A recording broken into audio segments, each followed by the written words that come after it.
Okay, magbabaklas tayo ng S&T Tavor. So ito ang S&T Tavor ko. Basic specs lang naman ito, carbon siya. Hindi siya yung long barrel. Flat top rail. Tapos key mode. So ang mga upgrades ko na sa kanya, nilagyan ko ng riser para dun sa 1/6 na variable optic para swak sa naka face mask and helmet. Tapos naka weapon light na nakakabit sa switch. Yeah. So paano ba ito baklasin? Napaka-konti ng videos ng paano talaga binabaklas ng step by step. So try natin kung mapaubra. Okay, so syempre ang first step ito. May pin dyan para mabaklas mo ito lahat. Para hindi mo na kailangan tanggalin yan at hindi mabusisi. So gawin natin.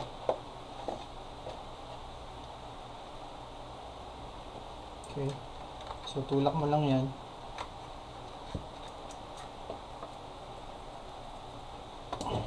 Ayan, matatanggal yung pin na yan.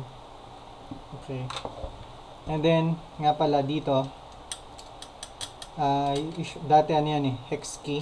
Pinalitan ko ng grip screw. So, makikita nyo. Ayan. So, meron din yan sa kabila.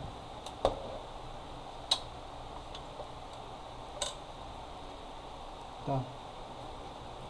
Kasi dito nakakabit ang battery sa harap dito sa key mode. Pwede mo namang i-modify na sa likod pero okay sa akin sa harap kasi para ma-distribute yung balance ng barrel. So ito na naman yung isa. Okay, so pag natanggal mo na yan pareho, okay, madali nang mabaklas yung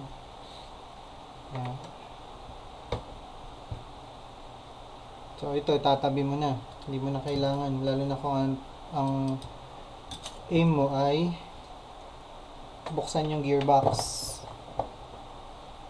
Okay, so tanggalin din natin tong quick release. So ayan siya, napakadali, hindi mo kailangan mag re-zero pag tinanggal mo yung scope mo. Tabi natin.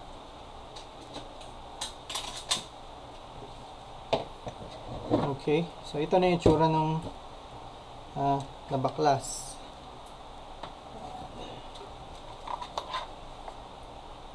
So ano pang mga features ito? Pansinin nyo, napakahaba ng barrel, mula dito ang barrel hanggang dun. So kung susukatin natin,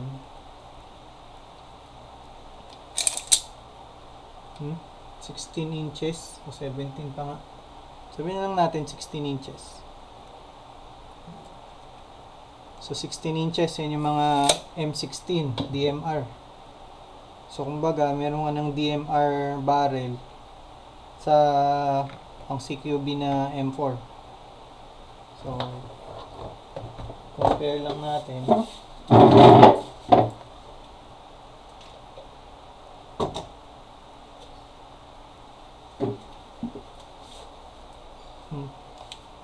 CQB M4 na naka folded ang stock kasi nga haba lang siya ng Tavor.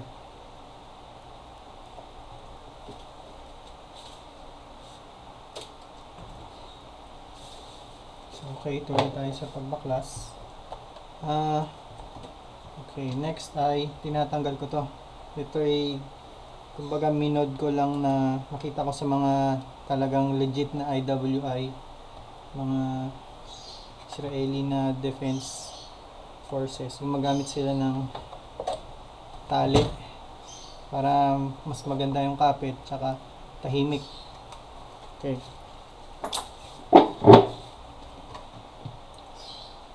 Next naman ay itong barrel. Itong barrel ay held together by 4 hex screws. So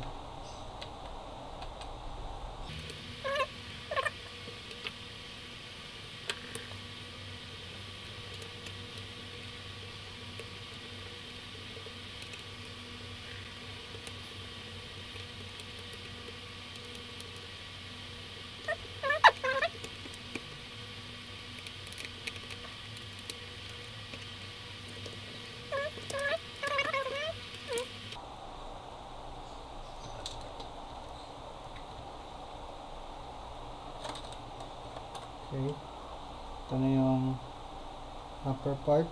So, tabi natin yan. Okay.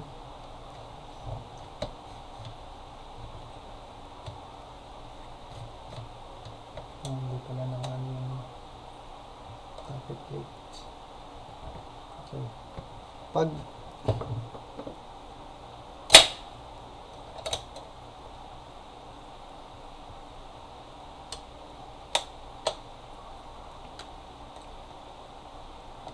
Pag hindi naka-reset ng maayos yung nozzle or yung chamber, sasabit dun sa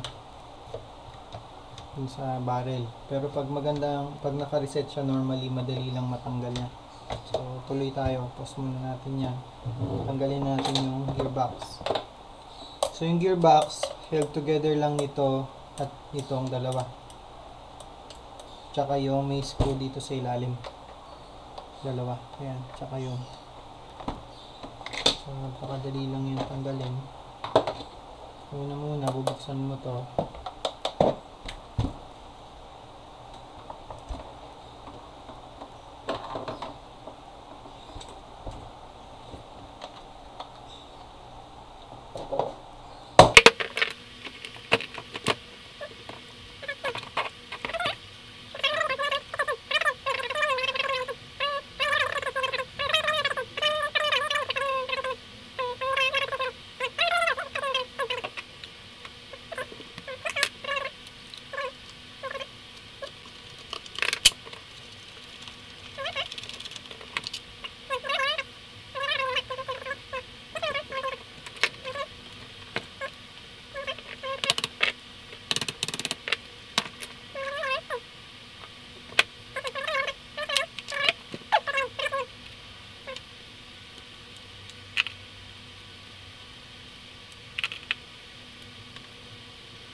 Ayan. Luwag na. So ayan, matatanggal na natin yung barrel niya with hop-up.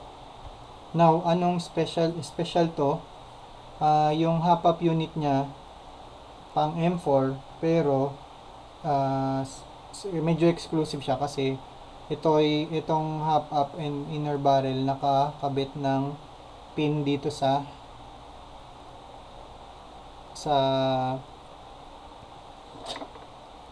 outer barrel. So anong advantage naman nun? Snug yan, hindi yan gagalaw, kaya medyo accurate ang Tavor. Pero ang hindi nga lang maganda niyan, kung gusto niyo magpalit ng hop unit, ipapalit, kumbaga may i-mod nyo para maging secure siya doon. So yan.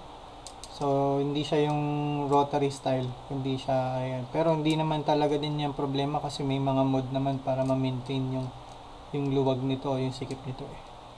So Teflon lang yan, tapos kung sakaling lumuwag, Teflon lang or rubber washer, parang bago na siya. In terms of length, alam ko pareho lang yan eh, saktong-sakto lang, except itong mga pin nga na nandito. So siguro separate video na lang paano baklasin, tsaka kumbaga low cost budget mods para ma-improve mo yung accuracy ng Tavor mo. Kahit na, well, hindi naman siya talaga maikli, kahit na short barrel version siya. Pang M16 na DMR pa rin yung length. So itabi natin to. Okay. So yan, maluwag na nga siya. Make sure na natanggal mo tong lahat ng wire. Tapos tayo ulit. And then, mahihila mo na siya. May mga clip yung wire sa gilid. So, tatanggalin mo lang din yan. Para mahugot mo yung wire.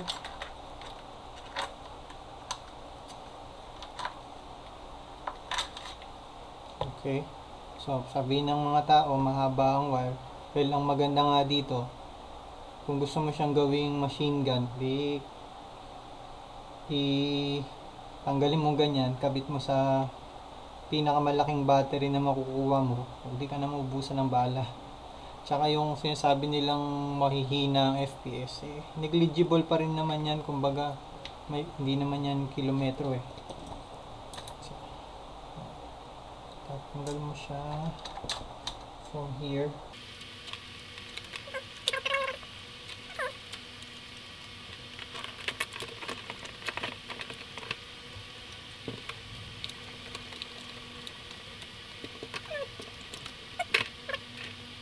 Galin mo ito yung trigger mechanism. Kasi 'di ba bullpup siya, andito yung trigger. So pagkalabit mo, hihilahin niya yung dito sa gearbox. Yun yung trigger. So kaya hindi pala natanggal.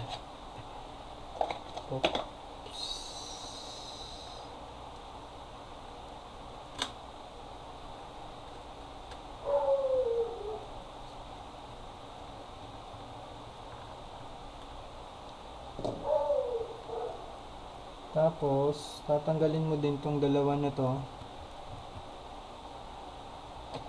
Naka-hex din yan.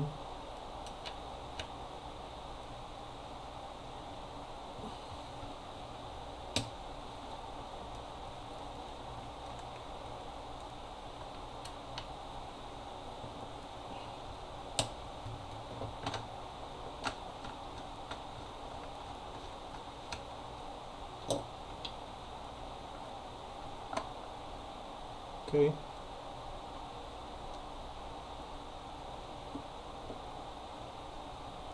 Yeah.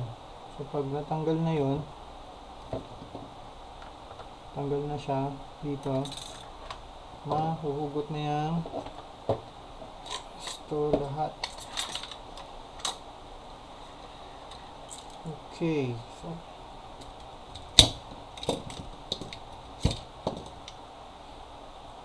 So pag nasanay ka na, medyo madali din siya. Parang kasing level lang na nagbaklas ka ng normal na M4. Tapos ito, solid na to, wala ka nang ibang gagawin unless gusto mo talagang baklasin pa. Ayan. Napakagaan lang nito.